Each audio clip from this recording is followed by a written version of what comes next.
ساری زندگی نافرمانی کر کے اس کو منانے کا خیال آیا. جوانی میں تو بہت اعلیٰ چیز ہے، ساری زندگی وہ کیا کرتا ہے؟ من تقرب الی تلقیتہ من بعید. کوئی تمہارا خصوصی دوست مہمان آئے تو تم باہر نکل کے ویلکم کرتے ہو. ہم لوگ ملنے آئے تو اپنے کمرے میں ہی، لیکن کوئی خصوصی پتہ چلے تو بھاگتے ہو جلدی سے جا کر دروازے پر کھڑے ہو تو گاڑی کا دروازہ کھول دو، پھر ساتھ لے کر آتے ہو. وہ شہنشاہ کہہ رہا ہے زندگی بھر کے گناہ لے کر کوئی مرد عورت جب مجھے منانے آتا ہے تو میں آگے بڑھ کے اس کا استقبال کرتا ہوں، آگے بڑھ کے، وہیں بیٹھے ہوئے آگے بڑھ کے. تلقیتہ من بعید، میں خود آگے تک جاتا ہوں اسے ساتھ لے کے. آگے کب سے تیرا انتظار تھا. اللہ کو کیا ضرورت کسی کی. ایک مرد عورت توبہ کر لے تو ساتوں آسمان پہ لائٹیں لگ جاتی، ساتوں آسمان میں لائٹیں. وہ کہتے ہیں یہ کیا چکر ہے؟ تو اللہ کی طرف سے اعلان ہوتا ہے ایک اللہ کے بندی نے توبہ کی ہے، اس کی خوشی میں یہ سب روشنیاں. اب شادیوں میں نہیں لائٹیں لگاتے، تو میرا اللہ اتنا خوش ہوتا ہے کہ ساتوں آسمان پہ روشنیاں. من تقرب الی تلقیتہ من بعید، جو مجھے راضی کرنے کے لیے، توبہ کرنے کے لیے آتا ہے میں آگے بڑھ کے اس کا استقبال کرتا ہوں. ومن اعرض عنی، اور جو نہیں آتا اس کے ساتھ کیا کرتا ہوں؟ نادیتہ عن قریب، اس کے پاس میں خود چلا جاتا ہوں. آجا مجھے منا لے، آجا مجھے منا لے. اولک ربنا غیری، کوئی میرے جیسا اور رب ہے؟ کوئی میرے جیسا اور رب ہے؟ یہ ساری باتوں کے بعد اب اس آیت پہ غور کرو جو میرا اللہ گلہ کر رہا ہے. ما قدر اللہ حق قدرہ، میرے بندو تم نے میری قدر نہیں کی. بھائی بہنوں، اپنے اللہ سے صلح کرو. یا ایھا الانسان ما غرک بربک الکریم الذی خلقک فسواک فعدلک فی ای صورت ما شاء رکبک. انسان، کیا ان الفاظ میں کیا پیار ہے، کیا شہد ٹپکتا ہوا ہے. چھتے سے شہد ٹپکتا ہے. اللہ کی قسم، یا ایھا الانسان، صرف اس ایک بول میں ساری دنیا کا شہد بھروں اس سے بھی اس میں مٹھاس زیادہ ہے.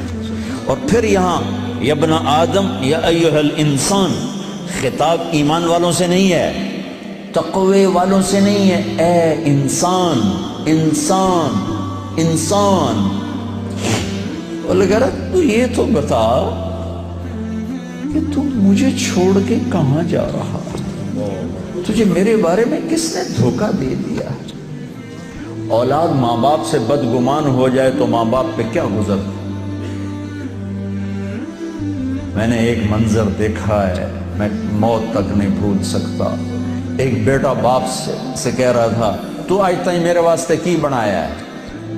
بیٹا باپ سے کہہ رہا تھا، میں دیکھ رہا تھا باپ بیٹے کے ایکسپریشن، بیٹے کے چہرے پر غضب، غصہ.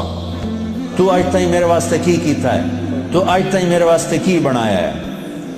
ہوئے ہوئے ہوئے ہوئے ہوئے، میں اب رو رہا ہوں. 40 سال پرانی بات کہ جو اس باپ کے چہرے پر جو ایک غم تھا، ایک رنج تھا کہ میرے ہتھاں دا بال اج مینوں آدا تو میرے واسطے کی بنایا ہے.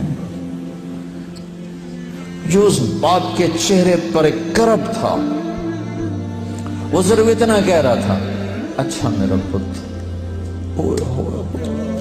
کوئی بات نہیں کر رہا تھا، میں اتنی کہہ رہا تھا اچھا میرا پتر، اچھا میرا پتر.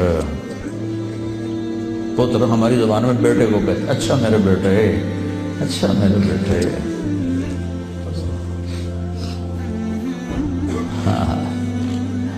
یہ یا ایھا الانسان میں اللہ یہ کہہ رہا ہے میرا بندہ میرے بارے میں دھوکہ کھا گیا، میرے بارے میں بدگمان ہو گیا، کیا ہو گیا؟ آ تو صحیح، پھر میری رحمت تو دیکھ، آ تو صحیح۔ حضرت عمر رضی اللہ عنہ کے زمانے میں ایک شخص گویہ تھا، وہ ایک تارا ہوتا تھا، وہ بجا بجا کے نا اپنی روٹی کماتا تھا، بوڑھا ہو گیا، آواز ختم ہو گئی، فاقہ آ گیا، تو گانا بجانا کوئی اچھا کام تو ہے نہیں، تو گیا جنت البقیع میں، تو کہنے لگا یا اللہ، جب آواز تھی تو لوگ سنتے تھے، روٹی بھی چلتی تھی، آواز گئی تو روٹی بھی گئی، اب اس بڑھاپے میں کہاں جاؤں؟ اللہ کو میرے رزق کا انتظام فرما، مجھے معاف فرما۔ عمر رضی اللہ عنہ مسجد میں سوئے ہوئے تھے، ان کو خواب میں آواز آئی، میرا ایک بندہ جنت البقیع میں مجھے پکار رہا۔ کس کو آواز آئی؟ عمر۔ کس کے بارے میں؟ گانے والا۔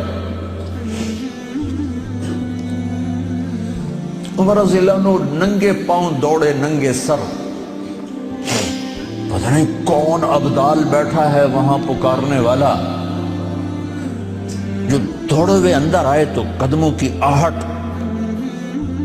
تو وہ گویے کی نظر پڑی، عمر آ رہے اور دو ننگے سر ننگے پاؤں، نے کہا ابھی آج میری خیر نہیں، وہ اٹھ کے دوڑنے لگا، تو اس نے کہا ٹھہرو ٹھہرو ٹھہرو ٹھہرو، میں خود نہیں آیا ہوں، مجھے بھیجا گیا ہے۔ کہ کس نے بھیجا ہے؟